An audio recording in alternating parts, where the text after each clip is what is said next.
My wife thought she'd wake up to a romantic Christmas gift under the tree. But instead, she found divorce papers waiting for her after I finally discovered she was cheating. I'm Alex, 28M, and I never thought my marriage would end in such a spectacular fashion. If you'd asked anyone a year ago, they'd have said we were the perfect couple. Emily, 27F, was charming, sweet, the kind of woman people instantly liked. Together, we looked like the picture of happiness. But appearances lie. The first crack started small. Late nights at work. Her phone glued to her hand. Sudden new passwords on accounts she used to leave open without worry. I told myself I was overthinking. Everyone gets busy, right? Everyone deserves privacy. But when her warmth toward me faded, the little touches, the kisses, the inside jokes, I couldn't ignore the gut feeling anymore. I tried to talk to her once, just casually. Is everything okay? You seem distant. She smiled, brushed my cheek, and said she was just stressed. I wanted to believe her. God, I wanted to believe her. But then came the night that shattered the illusion. I had stayed late working on a project at home when I noticed a second phone tucked inside her purse. A phone I didn't recognize. Curiosity clawed at me. When she was asleep, I checked it. What I saw made my blood run cold. Messages. Dozens of them. Explicit. Plans for secret weekends. Photos she never sent me. It wasn't just one slip-up. It was a second life. In that moment, I realized the woman sleeping in my bed was a stranger. I wanted to scream, to wake her and demand answers. But instead, I closed the phone, put it back, and lay awake until morning with one thought burning in my mind. She has no idea I know. That's when the plan began forming.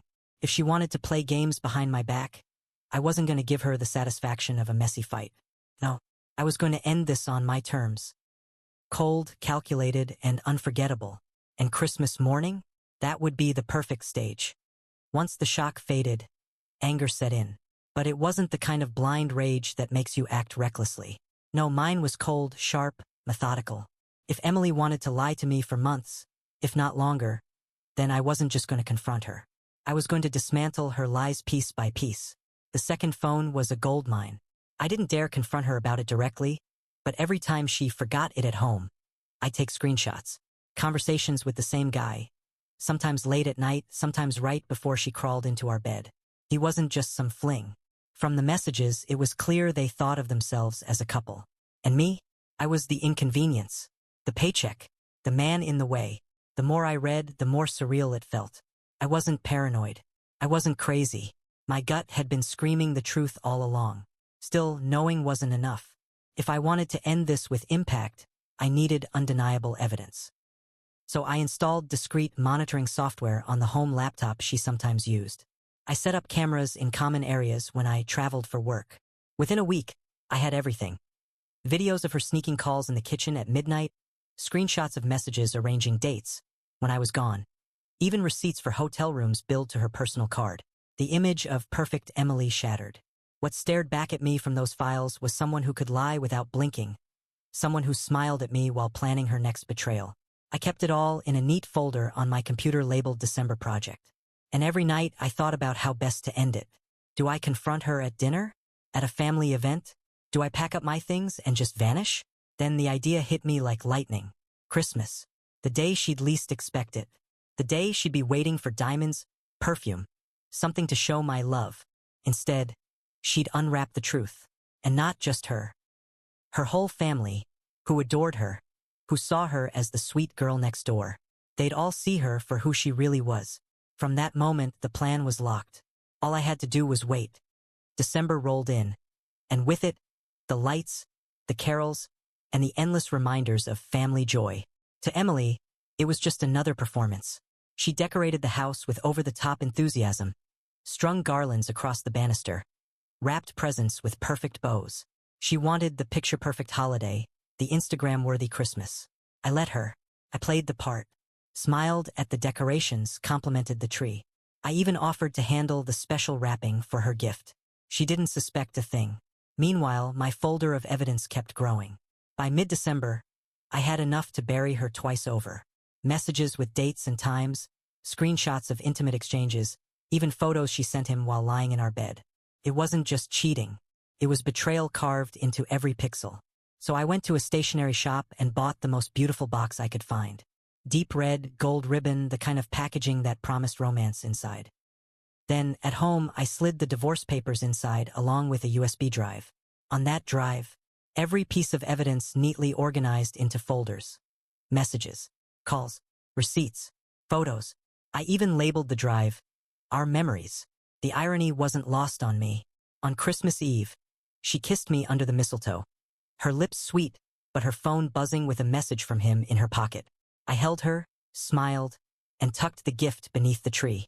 As she fell asleep that night, she murmured, I can't wait to see what you got me. And I whispered back, You'll never forget it. I stared at the glowing lights of the tree, at the box shining beneath it. It wasn't just a gift. It was Judgment Day, wrapped in glittering paper. And come Christmas morning, she would open it in front of her entire family. Because this time, her lies weren't just ending. They were ending with a bang. Christmas morning dawned with the smell of cinnamon rolls and coffee. Emily was buzzing with energy, bouncing around in her pajamas, handing out presents to her parents and siblings who had come over to celebrate. Everyone laughed, exchanged hugs, the perfect family holiday scene. She kept sneaking glances at the tree, where the deep red box with gold ribbons sat like a jewel. That was her gift. The one she was certain held something expensive, something that would make her shine even brighter in front of her family. When it was finally her turn, she clapped her hands, grinned, and pulled the box onto her lap. Alex always spoils me, she said, loud enough for everyone to hear. He's the best husband. Her parents beamed at me. I just smiled. My heart pounded, but my face stayed calm. Emily untied the ribbon carefully, savoring every second. She lifted the lid and froze. Inside wasn't jewelry, perfume, or a love letter. It was a neat folder of divorce papers and a small black USB stick. For a moment, she blinked, confused. What's this? She asked with a nervous laugh. Her father leaned forward, frowning. Her mother tilted her head, puzzled. I leaned back in my chair, my voice steady. That's my Christmas gift to you. Divorce papers, and everything you've been hiding, neatly stored on that drive. The room went dead silent. Emily's face drained of color. She stammered, This is some kind of joke, right? I didn't move. Check the drive. Every lie, every message, every photo you thought I'd never see. Merry Christmas, Emily. Gasps filled the room. Her mom covered her mouth. Her dad muttered something under his breath. Emily just sat there, frozen, clutching the papers with shaking hands. The perfect holiday scene had shattered in an instant. The laughter was gone. The warmth was gone. All that was left was truth. Ugly, undeniable, and wrapped in gold ribbon. And I wasn't done yet. Because I hadn't just given her the evidence. I had planned for everyone in that room to see exactly who she really was. Emily's hands trembled as she clutched the folder. Her parents looked between us, confused, almost pleading for an explanation that might soften what they were seeing. But there was none. She tried to laugh it off. This is ridiculous. He's just overreacting, making things up.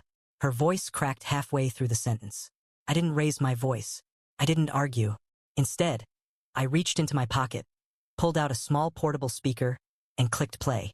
Her voice filled the living room instantly. A recording from her second phone. Mark is so clueless. I can sneak off whenever I want and he never notices. It's like living with a roommate who pays for everything. Gasps erupted. Her mother's hand dropped from her mouth. Her father's jaw tightened. Her brother muttered, "Oh my God."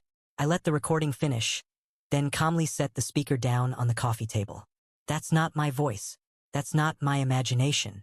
That's Emily. Emily's face went red, then pale. You don't understand. It's complicated, she stammered, but no one moved to comfort her. The golden daughter, the perfect wife, had been unmasked in seconds. Her dad finally spoke, his voice cold. Is this true? Emily said nothing. The silence was answer enough. I stood, buttoning my jacket. I'm done. The marriage is over. The papers are signed. All that's left is for you to add your signature, Emily. You can keep the ring, keep your lies, keep whatever's left. But me, I'm gone. The room was suffocating with shock. I didn't wait for her excuses, or her parents' disbelief. I picked up my keys, walked to the door, and stepped out into the crisp Christmas morning air. For the first time in months, I felt lighter, stronger, Inside, chaos erupted. Her mom started crying, her dad shouting. Emily, for once, had no words. And me? I didn't need words anymore. The truth had spoken for me. But the fallout of that morning was only beginning. And Emily's perfect world was about to collapse even further. I thought walking out that Christmas morning would be the end of it. But with people like Emily, the storm doesn't stop when the truth comes out. It only shifts direction. Within hours, my phone buzzed with messages. Friends, relatives, even coworkers had heard some version of the story already. Emily had gone into damage control, spinning it as if I had ambushed her unfairly, painting herself as the victim of a cruel stunt. But lies don't stand up long against hard evidence. I didn't reply to anyone right away. Instead, I quietly sent the divorce papers to my lawyer, along with all the files from the USB drive. Screenshots, recordings, receipts, undeniable proof. My lawyer's response was short. This is airtight. She won't have a leg to stand on. Meanwhile, Emily was busy torching her own reputation. She posted vague rants on social media about toxic partners and gaslighting. But her friends, the same ones she used to brag to about her double life, weren't buying it. Screenshots of her bragging about cheating started circulating. People she thought were loyal turned their backs overnight. Even her own parents called me days later. Her father, who'd once adored her blindly, muttered, "I'm sorry, Alex. We didn't see it." Her mother sounded broken, whispering, "She did this to herself." As for Emily, she tried one last desperate move, begging me to talk it out privately, to not ruin each other's lives. But I was done.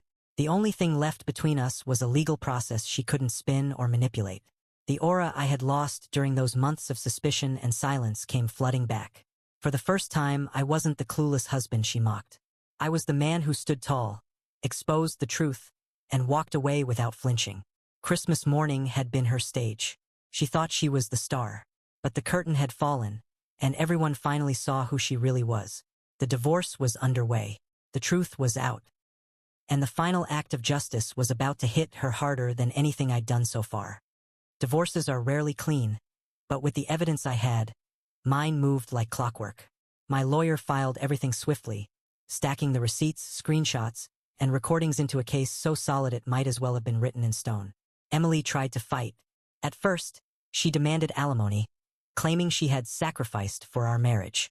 But when the judge saw the proof of her affair, the second phone, the hotel receipts, her own recorded words, the entire courtroom atmosphere shifted. The judge leaned back, eyebrows raised, and asked her lawyer, "Are you sure you want to pursue this?" Emily's case crumbled before it even began. The ruling was clear. No alimony, no sympathy. I kept the house, the savings, and my clean name. She was left with nothing but her shame. The fallout didn't stop in court. The man she'd risked everything for? He ghosted her within weeks. The moment her life started unraveling publicly, he cut ties, leaving her with nothing but burned bridges. Friends dropped her. Family distanced themselves. Even co-workers who once admired her cheerful facade now whispered behind her back. The golden girl image she had cultivated for years disintegrated in front of everyone. And me? I didn't gloat. I didn't need to. Watching her dig her own grave was enough. But the real victory wasn't in what she lost. It was in what I gained back. My dignity, my peace, my ability to look in the mirror without wondering if I was crazy. Christmas morning had been the spark. The court was the fire. And by the end of it, there was nothing left of Emily's lies but ash. She once mocked me for being clueless. Now, she was the one left blindsided, stripped of everything she thought she could control. And as I signed the final papers, I felt it. The closure I'd been waiting for. When the final decree came through, it felt almost surreal. Months of suspicion, betrayal, and careful planning ended with a single signature on a piece of paper. The marriage that once defined my life was officially over. Not with screaming or begging, but with silence and finality. I moved on quickly, not because it didn't hurt, but because I refused to let her betrayal define me any longer. I poured my energy into work, into reconnecting with old friends, into rediscovering the version of myself that existed before the lies. Christmas decorations came down weeks before, but in my mind, the memory of that morning stayed. Not as pain, but as a reminder. I gave Emily the only gift she ever truly earned. The truth, wrapped up and handed back to her in front of everyone. She once thought she was smarter than me, untouchable in her double life. But in the end, she wasn't just exposed. She was left with nothing but the consequences of her own choices. And me? I walked away with my dignity intact and my future wide open. Sometimes closure doesn't come with apologies or explanations. Sometimes closure is simply watching the lies collapse, standing tall in the wreckage, and walking forward without looking back. Emily wanted diamonds under the tree. Instead, she got freedom mine. And that was the greatest gift of all.